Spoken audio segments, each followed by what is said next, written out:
Welcome to the Watchlist for the week of January 8th through the 14th. My name is Anthony Shelton. Every Saturday, I'll tell you about the games you need to waste your time on that come out next week. Some games you may know, some you won't, but every game has been researched and has earned a place in the Watchlist. It doesn't mean you'll end up loving them, but you should give them your time. Every game is time-stamped, so you can jump to the one you're interested in. Let's get started.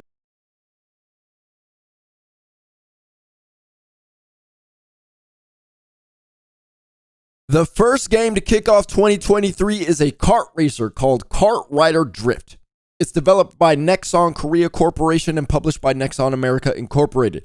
Here's the elevator pitch from the developers. Quote, KartRider Drift is the fun, free-to-play, cross-platform kart racing game where arcade thrills and fast, drift-fueled competition meet customized karts and character personalization. End quote. You'll immediately look at this and think this looks like a Mario Kart knockoff, but Nexon's intention with KartRider acts more like multiverses to Super Smash Bros. Nintendo wants Smash to stay more like a party game, so they limit the competitive aspects so a game like Multiverses steps in and brings an openly competitive alternative while bringing good fighting game polish. KartRider Drift has that design polish and openly leans into the competition, which is refreshing. That might be a deal breaker for you, but I think it's an encouraging sign because there's going to be an attention to detail in how the karts feel so everyone can have a good time racing. And then there will be different mechanisms to separate skills.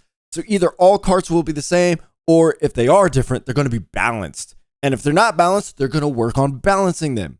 But you'll be rewarded for learning the game. And I imagine it won't feel like you're trying to beat the system in order to gain advantages like in Mario Kart. But if you don't want to be competitive, there is an item mode, which mostly mimics Mario Kart.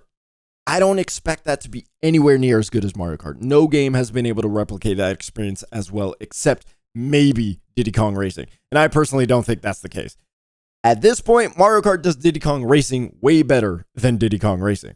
It's also worth considering KartRider has been around since 2004 with Crazy Racing KartRider, and then it spun off into KartRider Rush for mobile, and the franchise has been very well received in South Korea. So Nexon has had time to get this right. And judging by reactions to KartRider Drift in different playtests, people are really enjoying it. They're looking forward to this. I'm not seeing comments that this is simply a mobile game turned into a game you can play on PC, so I take that as Nexon properly adapting KartRider for PC. It's a good sign. The biggest concern would probably be KartRider's business model. It's a free-to-play game, but I wouldn't be alarmed by that. If we haven't been able to tell from 2022, paid games can screw you over in the wallet too. But the concern would be KartRider Drift is developed by Nexon, who, at least in America, is probably most famous for MapleStory. Will Nexon be responsible with their microtransactions? They say on their Steam description, quote, challenge your friends across platforms with no barriers, no paywalls, and no pay-to-win elements preventing you from having a great time while topping the leaderboards, end quote. Okay, so you're not going to have pay-to-win stuff. Fine. But will it feel like a grind to earn characters and cosmetics? Will there be a steady stream of content with satisfying progression? I can't tell because they didn't put it out there like Multiverses did during its test, so you MapleStory fans will have better insight into that than I would. But it's 2022. There are so many good examples of good free-to-play business models. There's no excuse to create a cash grab if your game is good. And so far, based on what I've seen, it looks like KartRider Drift will be good. I recommend wasting your time on this one. KartRider Drift is coming to PC first, and then Xbox, PlayStation, and mobile later. Moving on to January 13th, Bandai Namco and ILCA will release One Piece Odyssey, a JRPG set in the One Piece universe. The back of the box description says, quote, a brand new RPG set in the world of the popular anime One Piece. Play as a member of the Straw Hat crew in a fantastic adventure set in the One Piece world, end quote.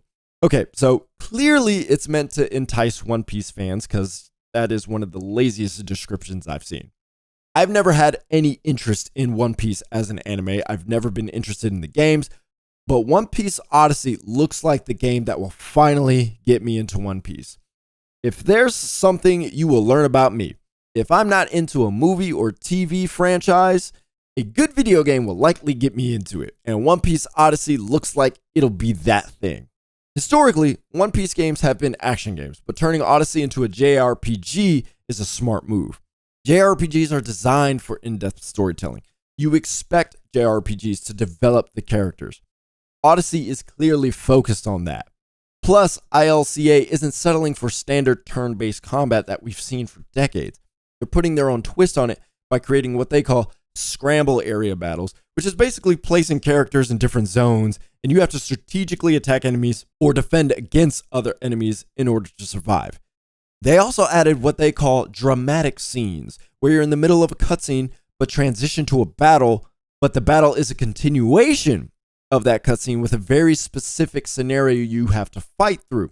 So for example, one of the characters confidently walks up to fight some weak-looking creatures, but finds out they're hungry, so he freezes because he's scared. So you enter a battle where that character can't fight, and you have to save him from those hungry creatures.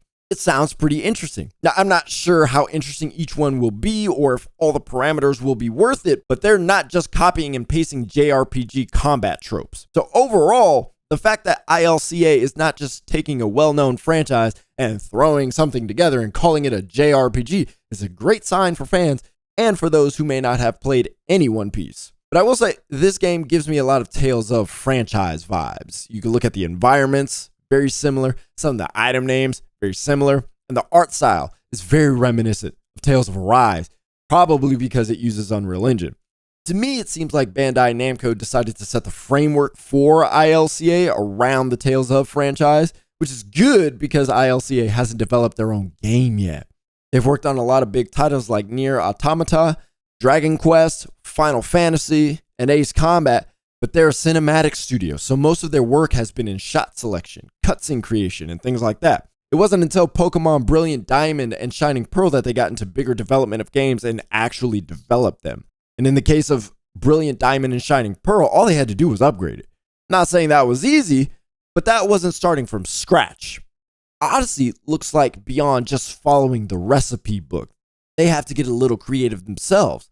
This is the closest thing ILCA has had to making their own game, and while it looks rough around the edges, especially compared to a Tales game, it doesn't look sea-level, so that's good. But sometimes you have to take the bad with the good, and I think One Piece Odyssey is one of those games where it's looking like the good will outweigh the bad. One Piece Odyssey will have rough edges, there's no question about that, but it looks like you should waste your time on this one. One Piece Odyssey is coming to PC, Xbox, and PlayStation. So that's it for this week. It's the beginning of the year, so there aren't a lot of games this week, but these are the games you should put in your watch list and play once they release. Do you have any other games you would put in your watch list that you're looking forward to next week? You know how YouTube works. You know where to comment. Tap whatever thumb you like, but more importantly, subscribe and tap the bell icon so you won't miss the video dropping next Saturday. I'll talk to you next week.